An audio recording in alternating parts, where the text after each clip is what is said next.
Welcome to ચેતુસ kitchen. આજે આપણે બનાવીશું દાદીમાનો મોહનથાળ દેશી ભાષામાં. અહીંયા આપણે એક થાળી જેટલો લોટ લીધો ચણાનો, અહીંયા એક વાટકી ખાંડ લીધી છે ચાસણી બનાવવા માટે, એક વાટકી ઘી લીધું છે, અહીંયા ખસખસ લીધા છે ને અહીંયા આપણે મસાલો લીધો છે જાયફળ ને એલચી. હવે આપણે એક વાટકી ઘી લીધું છે, કદાચ ઘટશે તો આપણે મિલ્કમાંથી નાખશું અને હવે આપણે લોટ ઘી ને દૂધ નાખીને ધાબો દઈશું.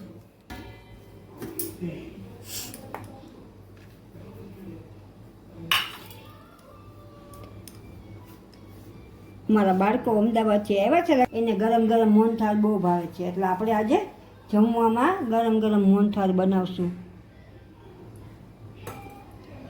આપણે થોડું ઘી ને થોડુંક દૂધ નાખીને એમાં આપણે ધાબો દઈશું. પછી બીજું દૂધ આપણે મોહનથાળનો લોટ શેકાવા આવશે એટલે થોડું થોડું આપણે એમાં ઉમેરશું. હવે આપણે અહીંયા ઘી ને દૂધનો ધાબો દઈ અને 5 મિનિટ આપણે એને ફ્રેશ કરવા દઈશું. પછી આપણે એને લઈ લઈશું શેકવા માટે. આપણે ઢાંકી દીધો તો હવે આપણે ખોલી નાખશું ને હવે 5 મિનિટ દેવા દીધો તો હવે અસલ આપણે ખોલીને ધોઈ લઈશું. અસલ મજાનું તો દૂધનું ને ઘીનું મોણ આવી ગયું છે. હવે આપણે શેકી લઈશું. અસલ મજાનો કણીદાર બની ગયો ધાબો. અસલ મજાનો મોહનથાળ બનશે કણીવાળો.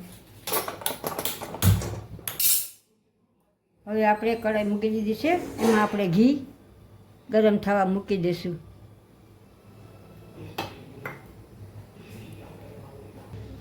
ઘી થઈ ગયું છે તો હવે આપણે એમાં લોટ ઉમેરી દઈશું અને ધીમે ધીમે શેકશું. એ આપણે ગેસ ધીમો કરી નાખ્યો છે.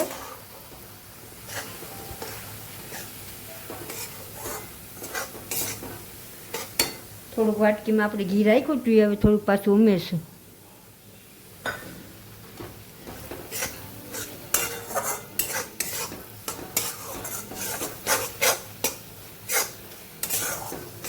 જ્યાં સુધી લોટ આપણું ઘી છૂટું ન પડે ત્યાં સુધી આપણે ધીમે ધીમે શેકા કરવાનો છે, નીચે બેસી ન જાય એમ.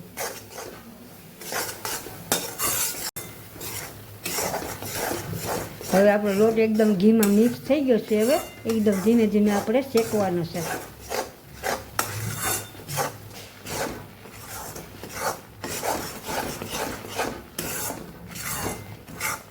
ઘી અને દૂધ અને ભેગું થાય લોટ એટલે આવા પીણા વડે પછી હમણાં શેકાવા માંડશે તો એકદમ ગુલાબી કલરનું થઈ જાય.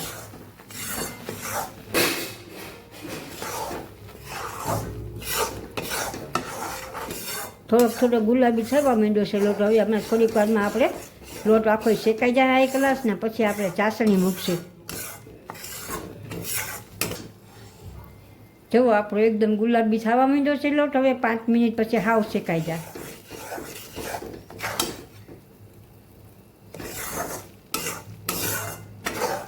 શેકાઈ ગયો છે આપણો મોહનથાળનો લોટ. હવે આપણે ચાસણી મૂકશું. અમે લોકો બહુ ગળ્યું ન ખાઈએ એટલે વાટકીમાંથી ખાંડ થોડીક અમે વધારશું. તમે લોકો બહુ ગળ્યું ખાતા હોય તો આપણે ખાંડ સામે એટલી જોઈએ, લોટ એટલી ખાંડ ને એટલું ઘી, અને ખાંડ પડે એટલું આપણે પાણી ઉમેરશું.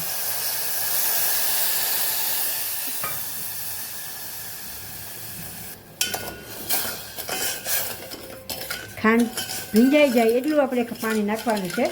અત્યારે ચોમાસાનો ભાગ ત્યારે થોડીક ચાહને આપણે કડક કરવાની છે, બાકી ઢીલો રહી જાય.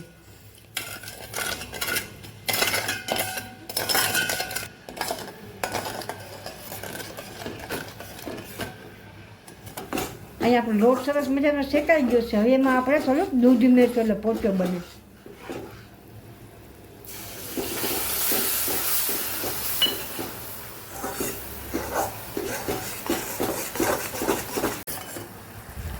હજી આપણી ચાળણીને થોડીક વાર છે. એક તાગ થાય ત્યાં સુધી આપણે હલાવવાની છે.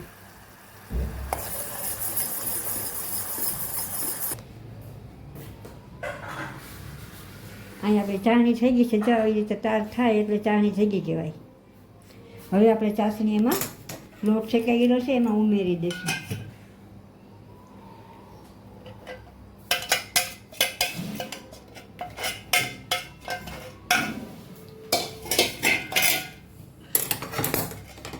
હવે આપણે એમાં મસાલો નાખી દઈશું.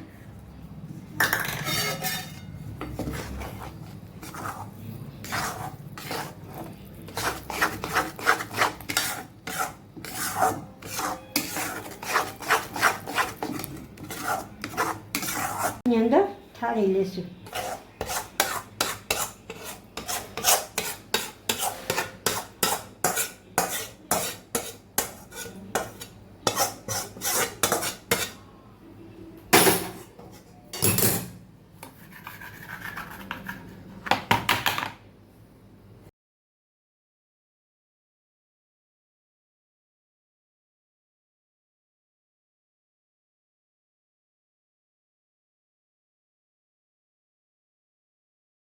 ઉપરથી આપણે ખસખસથી ગાર્નિશ કરી દીધું છે અને થોડી વાર ઠંડુ થાય પછી એમાં કાપા પાડી લેશું.